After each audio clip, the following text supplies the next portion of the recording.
సంక్రాంతి పండుగ సందర్భంగా విద్యా సంస్థలకు సెలవులు ప్రకటించడంతో ప్రజలు భారీ సంఖ్యలో సొంతూళ్లకు వెళ్లిపోయారు. చాలా మంది ఆర్టీసీ బస్సులను ఆశ్రయించడంతో రికార్డు స్థాయిలో ఆదాయం వచ్చింది. ఈ నెల 13న ఒక్కరోజే 12 కోట్ల ఆదాయం వచ్చినట్లు ఆర్టీసీ అధికారులు వెల్లడించారు. సంక్రాంతి పండుగ సందర్భంగా విద్యా సంస్థలకు ప్రభుత్వం సెలవులు ప్రకటించింది. దీంతో ఉపాధి కోసం వివిధ ప్రాంతాల్లో స్థిరపడిన వారు పండగ కోసం సొంతూళ్లకు పయనమయ్యారు. మహిళలకు ఫ్రీ బస్ జర్నీ సౌకర్యం కల్పించడంతో చాలా మంది ఈసారి ఆర్టీసీ బస్సుల్లోనే ప్రయాణాలు సాగించారు.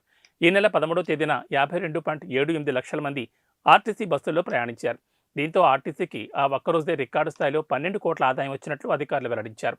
మహిళలకు ఫ్రీ బస్ జర్నీ కోసం జారీ చేసే జీరో టికెట్లు 9 కోట్లు దాటినట్లు పేర్కొన్నారు. ఈ నెల 11న 28 లక్షల మంది, 12న 28 లక్షల మంది, 13న 31 లక్షల మంది మహిళలు ఫ్రీ బస్ జర్నీ సౌకర్యాన్ని వినియోగించుకున్నట్లు వెల్లడించారు.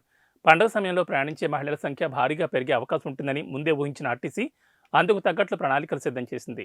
ముందుగా 4,484 ప్రత్యేక బస్సులను ఏర్పాటు చేయాలని భావించింది.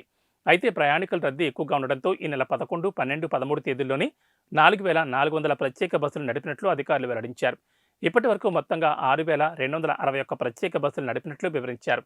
ఎలాంటి అవాంఛనీయ ఘటనలు జరగకుండా ప్రయాణికుల్ని వారి గమ్యస్థానాలకు చేర్చినట్లు తెలిపారు.